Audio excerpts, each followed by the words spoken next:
Good morning and welcome to WJZ.com. We're going to be joining you freshly every hour as we move through the morning, midday, and to the conclusion of part one of this two-part weather event. It's a very pretty snowfall. Big, fat, fluffy flakes.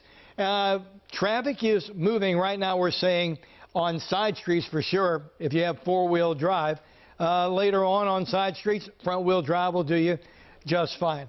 Two parts of the storm. Let's go ahead and take a look. And we're actually beginning to see a bit of a morph take place. Tim Williams on the air was calling it like Neapolitan ice cream, vanilla, strawberry, pistachio.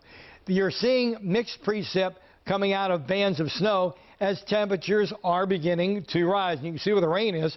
36 Patuxent River Naval Air, 34 Cambridge, Easton, 36 Salisbury, Ocean City, 33 La Plata, 34 D.C. This is going to be the area for part two. It's almost easier to say part one, north of Annapolis, part two, south. Where the snow is, Westminster, 30, 28 Hagerstown, 30 Bel Air. Where you're starting to see the mix, there you go, 33 Annapolis, 33 Baltimore. You get the idea, 32 degrees in Frederick. The warning's going to expire at 10 o'clock. Current advisories around Anne Arundel County, PG County, Montgomery County, Howard County will drop at 10 o'clock. But later on, we'll continue to have advisories either in place for the Delmarva or go into effect along southern Maryland. Remember, it's a two-part storm.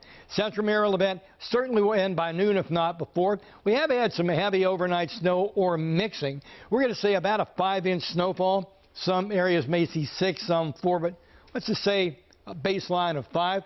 Multiple inch snowfall for sure. Now, later on and through tomorrow morning, the southern Maryland event, an additional 1 to 3 inches of accumulation south, maybe even some locally higher amounts, all exiting by tomorrow morning. Here's what we're looking at. 4 to 8, 3 to 5, trace to 2. Lean toward the higher numbers. Now, if somebody is going to see these numbers later on, let's say 9:30, 10 o'clock, they may look out their backyard where there was 5 inches of snow, and it may have already melted a little bit down to 3. I think you get the idea at this point. So one part leaves, another part enters. By the way, this second low is hammering Kentucky with what's being described as a major ice storm. That's not going to be here, but this energy most certainly will be. Futurecast shows part one leaving. We'll go ahead and activate the Futurecast, and here comes part two later on. You can see how much of a southerly event that is. Then we'll stay cloudy as we move through tomorrow, but we will see calmer conditions. And there you go, radar once again, seeing bands of snow continuing to move along the northern tier counties for the next couple of hours. This mixed precip, and it's more of a slushy mess than an icy situation around D.C. and the suburbs, Bowie, Laurel, and then that rain on down south. 38 is going to be the high later on. We will definitely see you next hour with an update. Thanks so much for stopping by WJZ.com.